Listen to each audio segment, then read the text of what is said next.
You're approaching what seems like another dimension, a location of not only teaching and learning, but of management. You're another teacher on a voyage to a principality of pedagogy whose borders reach beyond classroom walls. There's an anchor chart on the door ahead. Your destination, the interscholastic zone.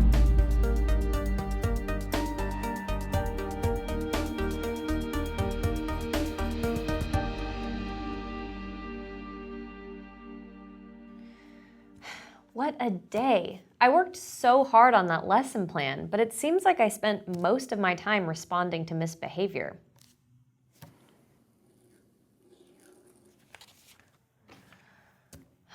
Patrick's a great kid, but he's missing answers on his quiz because he was chatting with Jasper all period. The verbal warning I gave him afterward doesn't seem to have helped.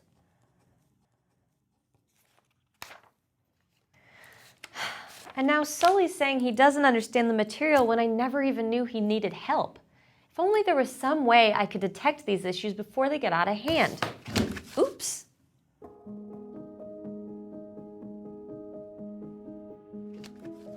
Whoa. Glasses that let you see into the future of misbehavior in your classroom? Why not? I'll just fill out this form and send it in. Respectfully submitted for your approval, the classroom of one Miss Allison, a thoughtful, hardworking teacher, nevertheless undone by her own exclusive reliance on reactive classroom management techniques. She may think she's found a magical shortcut, but in reality, she's just filled out a self-addressed stamped envelope to the interscholastic zone.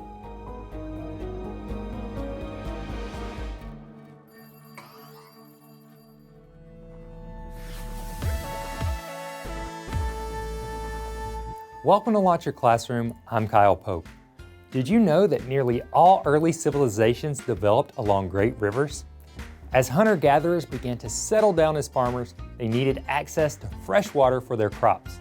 However, access to such an essential resource came with a price: flooding. These floods were extremely destructive, leading to a loss of animals, property, and the very crops they needed the water for. For years, people acted reactively to flooding, saw it as an acceptable risk, and would spend a significant amount of time rebuilding and replanting season after season. But eventually, early civilizations developed flood mitigation measures like levees, canals, and reservoir basins. By being proactive, they preserved their food, saved time, and, well, prevented disaster. Now, the stakes might not be quite as high in your classroom, but we can certainly apply the lesson of our agrarian ancestors. Being proactive is better than being reactive. Teachers who wait for a situation to unfold before acting end up needing to rely heavily on negative consequences, impacting their relationship with students and costing themselves valuable class time. But teachers who maintain awareness and prepare to stop problems before they arise establish themselves as fair authority figures who rarely have to deal with escalated misbehavior. So today on Launch Your Classroom, we're going to show you how to become more proactive with classroom management. Let's begin by taking a closer look at reactive versus proactive. When it comes to classroom management, there are two types: proactive and reactive. One isn't necessarily better than the other. In fact, both are necessary for a positive learning environment. However, each style has a distinctly different purpose. Proactive techniques are used to keep students on task, while reactive ones are used in response to misbehavior. Teachers are taking proactive steps when they establish positive relationships with their students and their parents or guardians.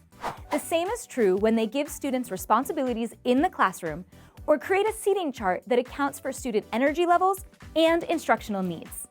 Techniques such as proximity control, well-planned procedures, and reminder posters are also proactive strategies. The goal of proactive classroom management is to create a learning environment where off-task actions and other misbehaviors are less likely to occur because students are closely monitored and supported. Even if the teacher possesses a high level of situational awareness and knows exactly what each student is doing, misbehavior can still happen.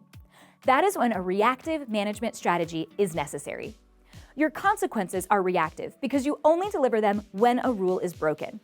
Reminder cards, such as keep working, are reactive as well, since you use them when a student is off task. The goal of this type of classroom management is to address misbehavior quickly and constructively, so that students can get back to learning as soon as possible. Every student is unique, with different behavior and management needs. Teachers must be prepared with several classroom management strategies on either side of the spectrum. Ensuring that you have several proactive as well as reactive techniques in your toolkit will better enable you to prevent misbehavior and address it effectively when it occurs. Your classroom climate will be all the better for it.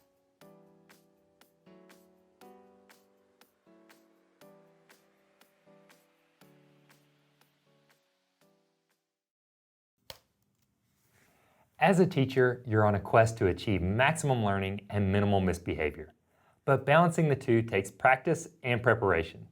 That's why I rely on a tried and true strategy known as situational awareness. Here, let's take a closer look.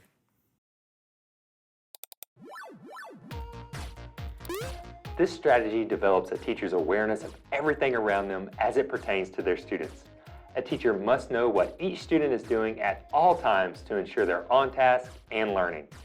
Using these situational awareness techniques, you'll achieve increased instructional time and unlock advanced classroom management skills.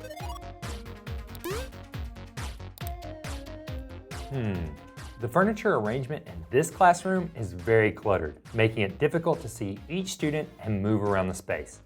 What we need to do is create a proactive classroom design. This layout is conducive to small group as well as whole group activities and allows the teacher to easily monitor student activity. Clear, open aisles encourage movement around the classroom. This not only enables the teacher to see all of their students at a glance, but allows students to easily locate their teacher as well.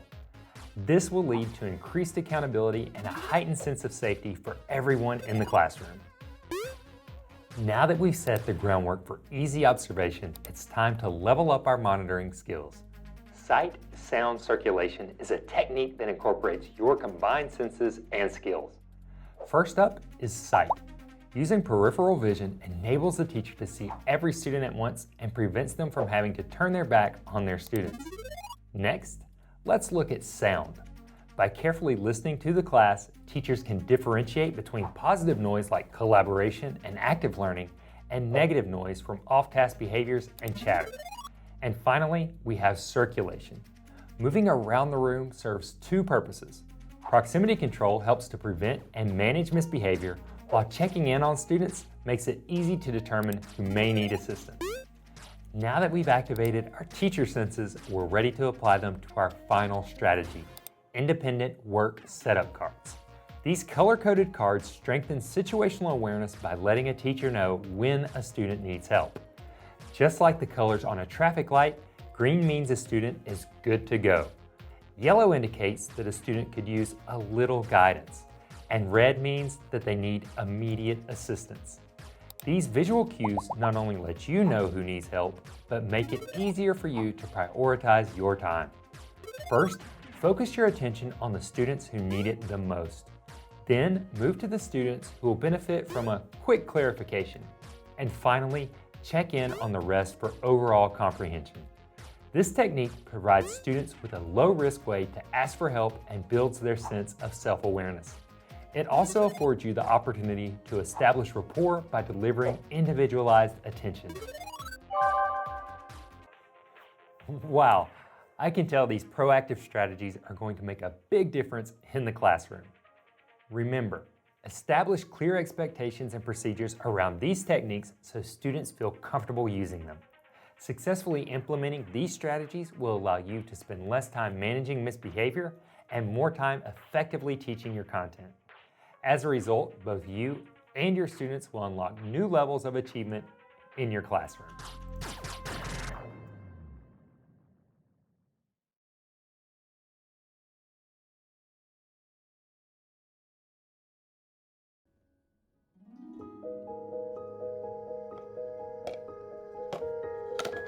They're finally here. my proactive management glasses. Hopefully these will finally let me see classroom issues before they happen. Okay, I've got all my classroom furniture well spaced out so I can see anything going on. Plus, all my walkways are clear so I can respond quickly once the glasses start working.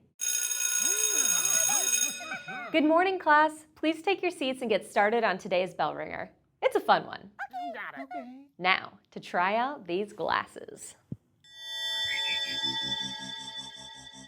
They're working. Patrick and Jasper are sitting together and the glasses are detecting their off-task energy. They'll be chatting any second now.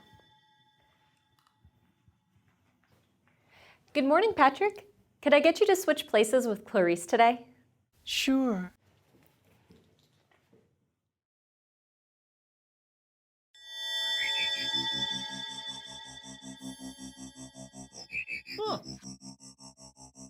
I'll be right there, Sully. Wow, it's so nice to be proactive instead of reactive. And it's all thanks to these glasses. One form of proactive classroom management is student self-awareness. By encouraging your students to identify their needs and express their emotions in appropriate ways, you're giving students control of themselves. As they make good behavior choices, you can praise them for their maturity and build rapport with them. Here are 3 ways you can help students make those good choices with independence and forethought.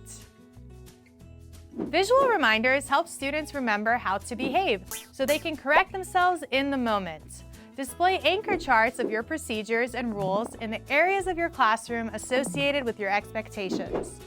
For instance, your steps for respectful hallway behavior belong on your classroom door, so students can see it as they enter the hallway. A raise your hand poster belongs on eye level at the front of the class so students see it during whole class discussions. Reminders like these encourage students to take control of their behavior before needing verbal correction, which is a great personal management skill. Mindfulness exercises give students a chance to think about their choices and then make positive ones. You can show your students how to take a deep breath before responding or step away from a negative situation to get a better perspective. Teach students how to use visualization exercises to calm themselves before tests or other high-stakes events. Instead of demanding immediate answers in class discussions, create a classroom environment that gives students time to respond. Slowing the pace of the classroom events helps students feel safer and more empowered to make thoughtful decisions. A cool-down space gives students a safe location to gain control of their emotions instead of making impulsive behavior choices. Choose a calm, separate space at the back of the room where students can retreat from the attention of their classmates. Here, they can take time to identify and manage their anger, frustration, or anxiety. Providing this space gives students a chance to work through negative emotions privately instead of making rash choices in front of their peers and receiving consequences. Strategies like these give students the power of proactivity. Teachers provide their students with the tools to make good behavior choices, and the students, in turn, take pride in their positive decisions. What a great way to maintain positive relationships with your students as you help them grow.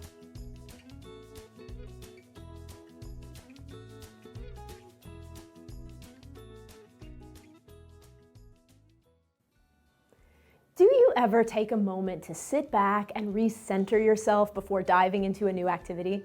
Maybe you grab a coffee or a tea after you're done with a meeting to reset before you jump into lesson planning. Taking a moment to adjust helps you ease into whatever comes next. Shouldn't your students be given the same opportunity to ease into your classroom as well? Many students receive school-supported pull-out services, such as students with individualized education programs or language learners, and they will have to leave your class and re-enter regularly. The Airlock is a great tool to help your students ease back into your classroom after they've left for these various services.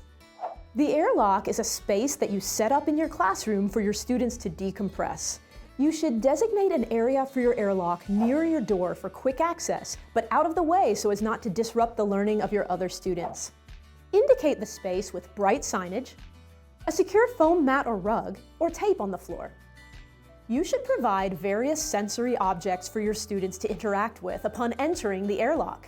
Think manipulatives, textured fabrics, modeling clay, or soothing music that your students can listen to with headphones.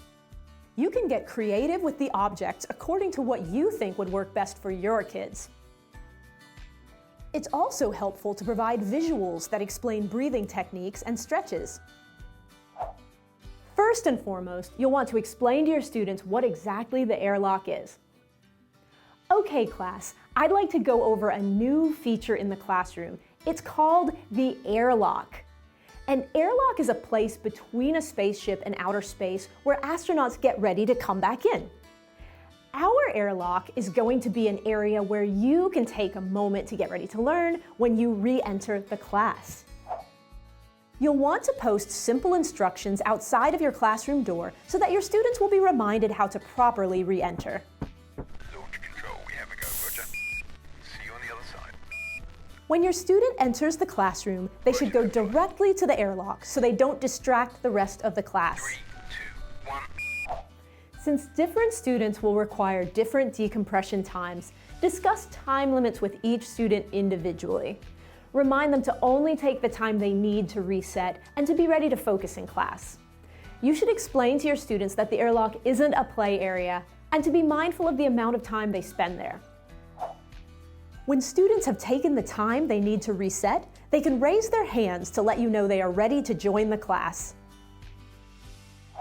Your students will really appreciate your support in their transitions back to regular class activities. Not only will they know that their individualized needs are being met, but this opportunity will help them to feel calm and ready to focus on your content. Use this technique and you will be giving your students the space they need for re-entry.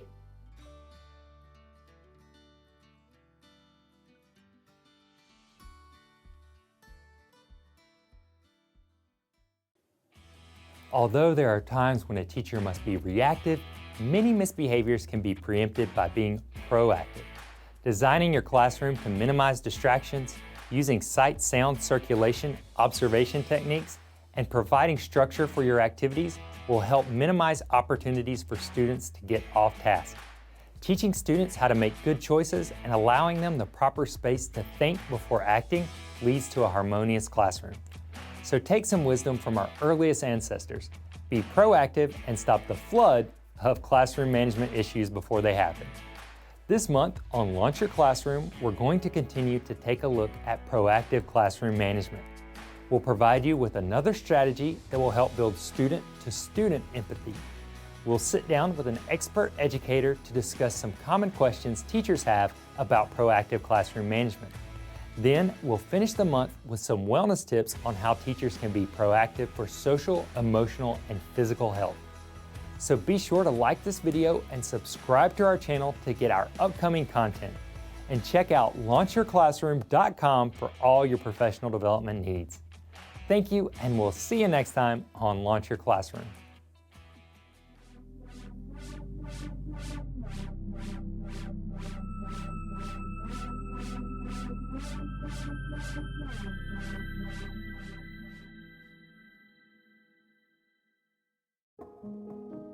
Excuse me, Ms. Allison?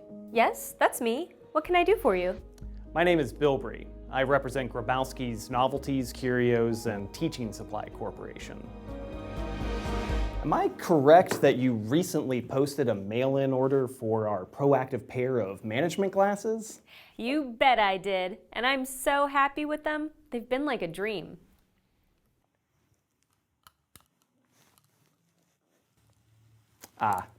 Well, see, that's the problem. They don't work. At all. They were meant to be taken off the market years ago, but I suspect a miscommunication left them in the ad that you saw. But I don't understand. They helped me to solve my classroom management issues by being more proactive. It's like I had the power to see the future. Ms. Allison, I see a carefully and thoughtfully laid out classroom with clear behavior expectations posted, and I see a teacher who truly cares about providing the best learning experience possible for her students. I suspect the power was in you all along. You're right. All this success has come from being observant, prepared, and consistent in my interventions. Wow, what a twist. Quite. Now, if you'll excuse me, Ms. Allison, that's a check refunding your 99 cents. Good day.